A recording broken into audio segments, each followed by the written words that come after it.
अस्सलाम वालेकुम प्यारे बच्चों। आज की इस क्लास में हम आपको लेकर आए हैं जो हमारा कक्षा 11 का अर्धवार्षिक पेपर हुआ है 2025-26 में, और उर्दू सब्जेक्ट का यानी उर्दू लिटरेचर का, उसके हम आपको क्या लेकर आए हैं आंसर की, यानी इस पेपर को हम आपको हल कराने वाले हैं। सबसे पहली बात तो आपको ये पता चलेगा कि आपने कितने क्वेश्चन यानी कि किस तरह ये पेपर क्या था। ठीक है। दूसरा ये कि आप वार्षिक जो पेपर देंगे तो उसमें आपको ये भी पता रहेगा किस तरह के पेपर आते हैं और कितने नंबर के कौन सा प्रश्न आता है, कितना टाइमिंग होता है और कितने नंबर का आपका पेपर होता है। ठीक है। तो ये जैसे आप देख सकते हैं ये 70 नंबर का आपका पेपर था और इसमें 3.25 घंटे का आपको टाइमिंग दिया गया था। ठीक है।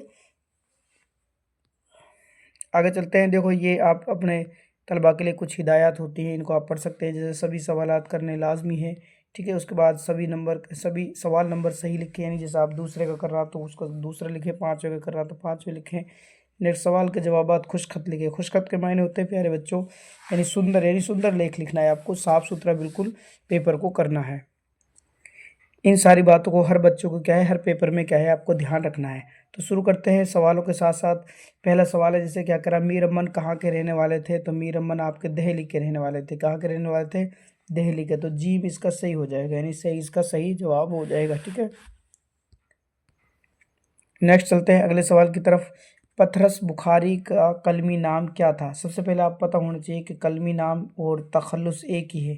ठीक है। क्या है भाई, कलमी नाम और तखल्लुस एक ही है, यानी शायर जो अपना शायराना नाम रखता है उसे हम कलमी नाम और तखल्लुस कहते हैं। तो इसमें कौन सा हो जाएगा आपका, पतरस बुखारी का पतरस, यानी अलिफ। अलिफ क्या हो जाएगा, इसका जवाब हो जाएगा। नेक्स्ट बात करते हैं, इमली की पहाड़ी पर घर था। तो मोहम्मद बाकुर अली का किसका था भाई, मोहम्मद बाकुर अली का। तो इसका बा हो जाएगा, सही जवाब बा हो जाएगा इसका। नेक्स्ट बात करते हैं हम, मोहम्मद हुसैन आज़ाद कब पैदा हुए। तो 1830 में। कब पैदा हुए थे भाई, 1830 में मोहम्मद हुसैन आज़ाद पैदा हुए थे। नेक्स्ट अगले क्वेश्चन की तरफ चलते हैं। सबक गोरी हो गोरी किस सिन्फ से ताल्लुक़ है। सिन्फ कहते हैं उसकी किस्म कौन सी है, तो वो है आपके अफसाना। क्या है भाई, वह है आपके अफसाना। ठीक है। नेक्स्ट क्वेश्चन है, नज़ीर अकबर आबादी का असल नाम क्या है। तो वो आपका है वली मोहम्मद। क्या है भाई, वली मोहम्मद। तो ऑप्शन देख लीजिए आप, वली मोहम्मद किस में है, ऑप्शन ए में है, यानी अलिफ इसका सही जवाब हो जाएगा। नेक्स्ट है, मुस्तकबिल नज़म के शायर कौन है। तो वो है आपके अकबर इलाहाबादी। कौन है भाई, अकबर इलाहाबादी। तो दाल इसका सही जवाब हो जाएगा, दह।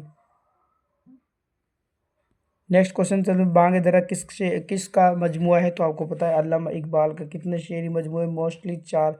ठीक है। बांग दर्रा, जरब कलीम, अरमगान हिजाद और बांग दर्रा, बाल जिब्रील। ठीक है। बाल जिब्रील और अरमगान हिजाज। ठीक है। ये आपका 4 है, जरब कलीम। ठीक है। नेक्स्ट चलते हैं।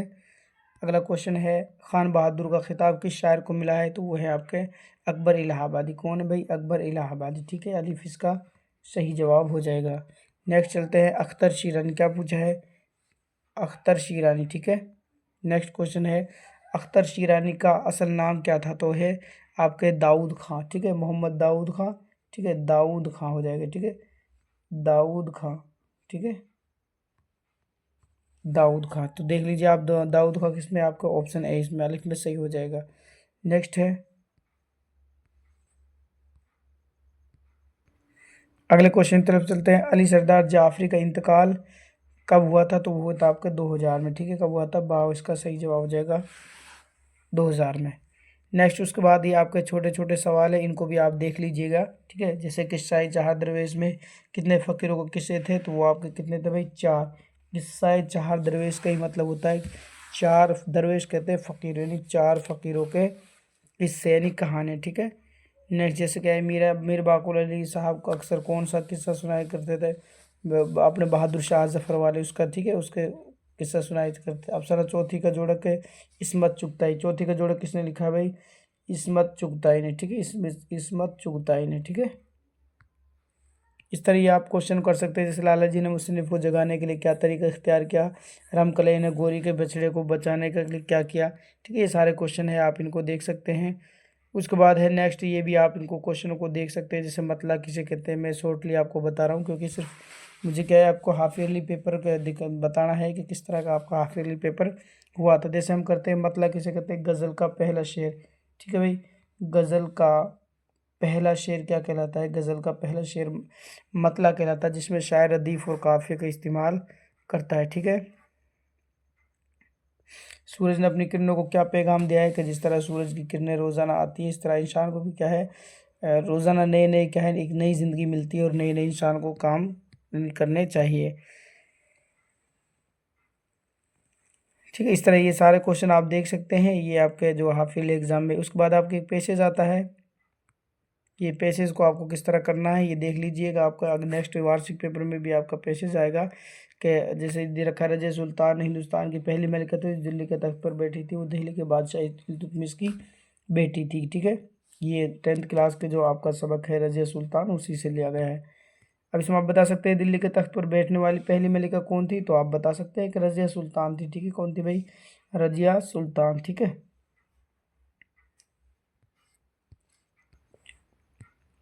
जिस देखो नेक्स्ट क्वेश्चन इसमें क्या पूछा गया, रज़िया सुल्तान किसकी बेटी थी, तो दिल्ली के बादशाह कौन थे, इल्तुतमिश की बेटी थी। नेक्स्ट है, इल्तुतमिश ने किसके सिक्कों पर रज़िया का नाम चलाया, तो देखो उनके भाई बहन में ज़्यादा जहन थी और उसने अपने ही जानिशन मुकर्रर कर दिया। नेक्स्ट और देख सकते थे, उसने बेटी के अलावा कोई हुकूमत चलाने की सलाहियत नहीं रखता। आखिरी दौर के दोनों में उन्होंने चांदी के सिक्कों पर, देखो चांदी के सिक्कों पर रज़िया का नाम जारी किया, तो किसके सिक्कों पर क्या था भाई, चांदी के सिक्कों पर। ठीक है, चांदी के सिक्कों पर किया था।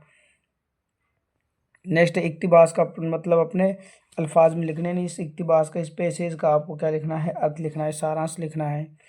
नेक्स्ट इसी तरह दूसरा आपको पैसेज दिया हुआ, इसको भी आप देख सकते हैं, मेरे साहिब बज़म और रज़म का खुलासा इस अंदाज में बयान करते हैं कि आंखों के सामने यानी इस तरह इन पैसेज में से, इन्हीं में से आपको क्या है, इसका एक आपको सियाक़ व सबाक़ लिखना है। ये समझ लीजिए आपको सियाक़ व सबाक़ क्या होता है।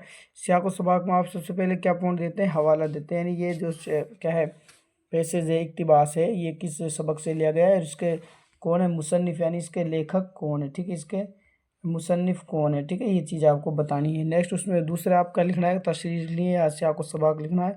ठीक है, तशरीह में आप क्या लिखेंगे, इसका थोड़ा खुलासा कर देंगे।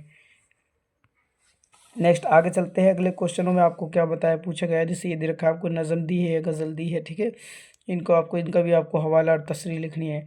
नेक्स्ट क्वेश्चन है, जैसे आप देख सकते हैं कि मंदरज़ झैल अदीबों में से किसी एक की सवाने हयात तर्ज़ तहरीर पर रोशनी डाली। सवाने हयात क्या होती है प्यारे बच्चों, ये आपको जीवनी लिखनी होती है, उसकी पैदाइश, ठीक है, उसकी वफ़ात, उसकी किताबों के नाम, उसके जो कलम की जो खसूसियात है वो आपको लिखनी होती है। ठीक है, जो इसकी तालीम वगैरह हासिल की है वो भी आप इनमें लिख सकते हैं।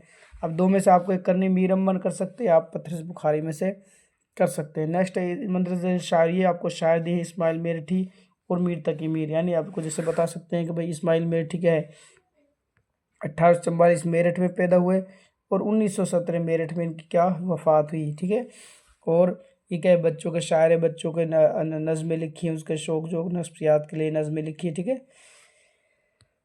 ऐसे ही मीर तकमीर क्या है, आगरा में पैदा हुए और लखनऊ में इसकी क्या हुई भाई, वफ़ात हुई है। इस तरह आप मीर तकमीर के बारे में लिख सकते हैं। नेक्स्ट आपको देख क्या दे रखा है, नज़म या फिर गज़ल के बारे में से किसी एक पर क्या लिखना है, आपको नोट्स लिखना है। देखो एक चीज़ याद रखें, नज़म और गज़ल दोनों अरबी ज़बान के लफ्ज़ है। किसके लफ्ज़ है भाई, अरबी ज़बान के लफ्ज़ है। गज़ल के मायने क्या होता है, औरतों से बातें करना, औरतों की बातें करना। नज़म के मायने होता है लड़ी में मोती पुरोना। गज़ल का हर शेर अलग मफ़हूम देता है और इसका सारे जो बंद होते हैं वो एक ही और क्या है मज़मून पर निर्भर होते हैं। ठीक है, इस तरह आप सारी बात, एक एक ही मज़मून पर सारे ख्याल रब्त होते हैं, इनका हर शेर का अलग अलग मफ़हूम होता है।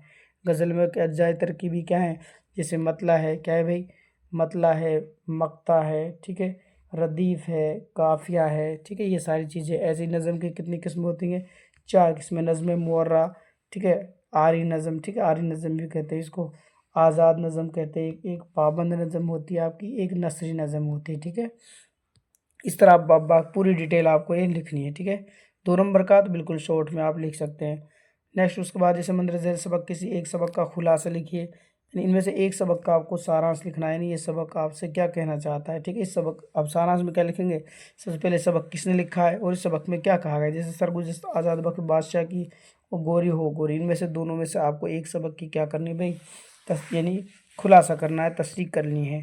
नेक्स्ट मंदरज़ झैल नज़म में से किसी एक का खुलासा, ये नज़मों में से एक का खुलासा लिखना है।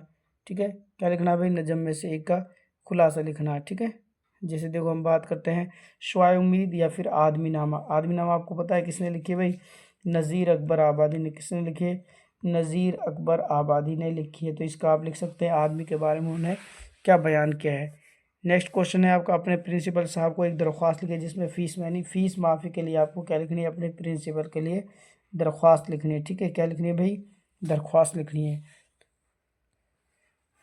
नेक्स्ट क्वेश्चन है आपका, क्या पूछा है, 35 उन्वान पर किसी एक पर मजमून, मजमून कहते हैं प्यारे बच्चों आपको क्या लिखना है, निबंध लिखना है। क्या लिखना है, एस्से लिखना है, निबंध लिखना है। तो आपको टॉपिक दे रखे हैं, तीनों में से एक में से आप अच्छे से जो याद हो उसको कर सकते हैं। जैसे मेरा पसंदीदा शायर है, साफ़ सफाई की अहमियत है, जहेज एक लानत है। ठीक है, तीनों में से जो आपको अच्छे से याद हो अच्छा सा कंप्लीट आपको लिखना है।